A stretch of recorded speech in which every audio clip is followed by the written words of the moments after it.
തൊടുപുഴ ട്രാവൻകൂർ സൊസൈറ്റിയുടെ ചാരിറ്റി പ്രവർത്തനങ്ങളുടെ ഭാഗമായി വണ്ണപ്പുറം പഞ്ചായത്തിലെ തിരഞ്ഞെടുക്കപ്പെട്ട 20 രോഗികൾക്ക് സ്നേഹസമ്മാനം നൽകി. സ്നേഹസമ്മാനവുമായി പുറപ്പെട്ട വാഹനത്തിന്റെ flag of Kisan service society ജില്ലാ ട്രഷറർ ബാബു അതുല്യ നിർവഹിച്ചു. തൊടുപുഴ ട്രാവൻകൂർ ട്രസ്റ്റ് എല്ലാ വർഷവും രോഗികൾക്ക് നൽകി വരുന്ന സ്നേഹസമ്മാനത്തിന്റെ ഭാഗമായിട്ടാണ് ഈ വർഷവും അർഹതപ്പെട്ടവർക്കുള്ള സ്നേഹസമ്മാനം നൽകിയത്.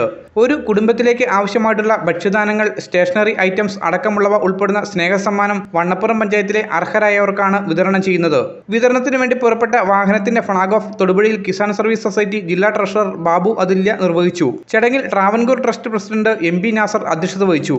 നമ്മള് ഇടുക്കി ജില്ലയുടെ പല പ്രദേശങ്ങളിലും കിടപ്പ് രോഗികൾക്കൊക്കെ എല്ലാ വർഷവും കിറ്റ് കൊടുക്കുന്നുണ്ട്. ആദിവാസി വിഭാഗങ്ങൾക്ക്, അതേപോലെ തന്നെ സ്കൂൾ വിദ്യാർത്ഥികൾക്ക്, അങ്ങനെയൊക്കെ കോവിഡിന്റെ കാലത്തൊക്കെ നമ്മൾ പഠന സഹായ ഉപകരണങ്ങളായിട്ടുള്ള മൊബൈൽ ഫോൺ, TV ഇങ്ങനെയൊക്കെ കൊടുക്കാറുണ്ട്. ഈ വർഷത്തെ വണ്ണപ്പുറം പഞ്ചായത്തിലേക്കുള്ള കിറ്റാണ്. വേറെ കുറെ സാധനങ്ങളും കൂടെ ഉണ്ട്. അത് പോകുന്ന വഴിക്കാണ് നമ്മൾ കളക്ട് ചെയ്യുള്ളൂ. പിന്നെ അതേപോലെ തന്നെ ഇടുക്കി ജില്ലയിലെ പല ഭാഗത്തും നമ്മൾ ഈ സ്നേഹസമ്മാനം കൊടുക്കുന്നുണ്ട്. സൊസൈറ്റി സെക്രട്ടറി നൌഷാദ് കൊച്ചുതമ്പി, KK മണി, ജോൺ ബാസ്റ്റർ എന്നിവർ ചടങ്ങിൽ പങ്കെടുത്തു. News bureau, media today news. എല്ലായിടത്തും വൈഫൈ, എല്ലാത്തും ഇന്റർനെറ്റായേ, നാട് മുഴുവൻ ഡിജിറ്റൽ. നാട്ടാരെല്ലാം ഹൗസിംഗിലാണ്.